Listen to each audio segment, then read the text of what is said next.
जय हिंद दर्शकों, आज बात करेंगे हम लोग बांग्लादेश के विषय पे। और बांग्लादेश के विषय के साथ साथ हमारे देश में जो बांग्लादेशी रह रहे हैं उन पर भी बात करेंगे।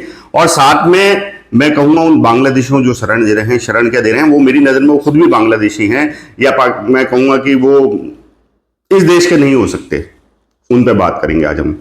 दोस्तों, बांग्लादेश की पहले बात करता हूं तो बांग्लादेश के युवा कौन सी क्रांति लाए हैं, कौन सी आजादी लेके आए हैं, वो आप इस फोटो के माध्यम से समझिए जो आपको अभी दिखाई जाएगी। इतने शर्म का विषय है, इन्होंने महिलाओं के अंग वस्त्र तक नहीं छोड़े। ये कौन सी आजादी हाथ में लेके खड़े हुए हैं ये?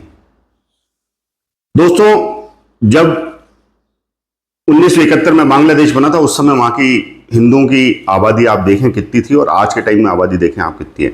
लगातार वहां से वीडियो आ रहे हैं, लगातार वहां से आवाज उठ रही है कि बांग्लादेशी हिंदुओं को बचाया जाए।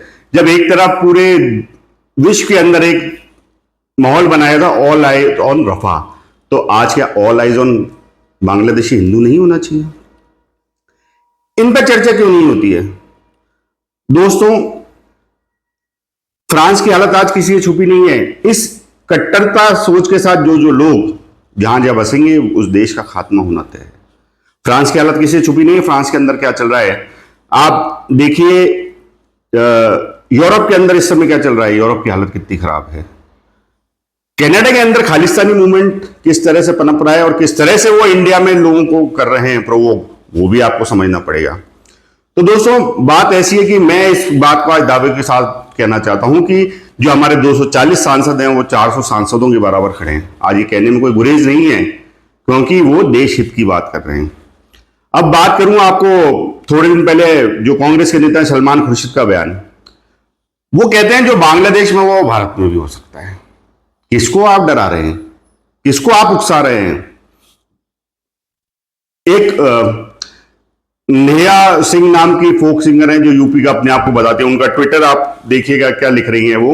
उन्होंने लिखा है कि नेहा सिंह ने लिखा है, पाप की बाल्टी भरते देर नहीं लगता साहब, पड़ोसन की तो भर गई, आप अपनी देख लो। किसको डरा रहे हैं, किसके लिए लिख रहे हैं? ये देश के अंदर है कि देश का खाते हैं पर देश में आग लगाने की कोशिश कर रहे हैं। एक पोस्ट और है, हंसराज मीणा जी, जिस देश में आंदोलनकारियों को देशद्रोही और आतंकी कहा जाता है उस देश की जनता तानाशाह का तख्ता पलट कर देती है। डरा नहीं रहा हूं, बस बता रहा हूं। ये ट्विटर आपको हमारी स्क्रीन पे भी दिखेंगे। किस तरह की इनकी भाषा है और ये देश में रह रहे हैं। वाजिद खान लिख रहा है, सब ताज उछाले जाएंगे, सब तख्त गिराए जाएंगे, बस नाम रहेगा अल्लाह का इस्लामिक मूवमेंट। आप देश ही खाते हो और देश के लिए इस तरह से कर रहे हो, इनको शर्म नहीं आ रही है? एक प्रतीक पटेल हैं जो अपने आप को तेजस्वी यादव का सोल्जर बताते हैं, वो क्या लिख रहे हैं आप इसको समझिए और ये ट्विटर इसको ढंग से देखिएगा। शेख हसीना ने भारत आकर अपनी जान बचा ली, मैं तो हैरान हूं अपना वाला कहां जाएगा। आप प्रधानमंत्री और सीधा इंगित कर रहे हैं ये सब लोग मिलकर। एक जना उसमें लिख रहा है हिमालय की गुफाओं में, तो वो लिख रहे हैं वहां तो हम लोग पहुंच जाएंगे। तो इससे समझिए इस जिहादी और मानसिकता के लोग हमारे देश के अंदर कितने बढ़ गए हैं। बंगाल की हालत किसी से छुपी नहीं है। आज हम मानते हैं मेरे ख्याल से 15-20 करोड़ रोहिंग्या और बांग्लादेशी इस देश में बस चुके हैं।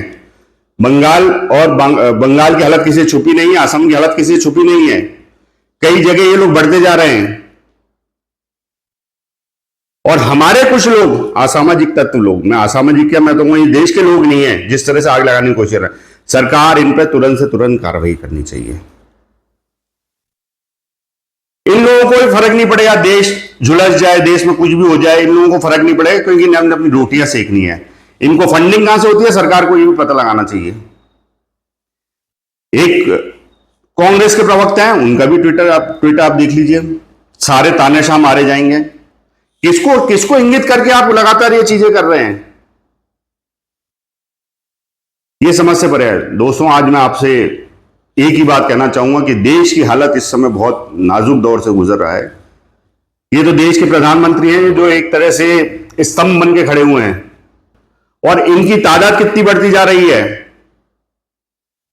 मैं बांग्लादेश और रोहिंग्या की बात कर रहा हूं खाली। जिस तरह से ये आ रहे हैं, जिस तरह से देश में आते जा रहे हैं, बढ़ते जा रहे हैं, इनके दस्तावेज आप चेक करेंगे तो मेरे को तो कभी कभी लगता है कि हमसे ज्यादा दस्तावेज इनके पास हैं। आप देखिए, मैं अजमेर की बात करूं तो अजमेर में पहाड़ियों पे घर बन गए कई लोगों के। कौन सी रजिस्ट्री होती है पहाड़ियों के ऊपर? कोई समझा दे। ये स्थितियां कोई नहीं समझा सकता है। पूरे पूरे भारत की हालत खराब है। 200 जिलों में हम लगभग अल्पसंख्यक हो चुके हैं, इस पर कोई चर्चा नहीं करता है। देवभूमि उत्तराखंड की हालत किसी से छुपी है क्या?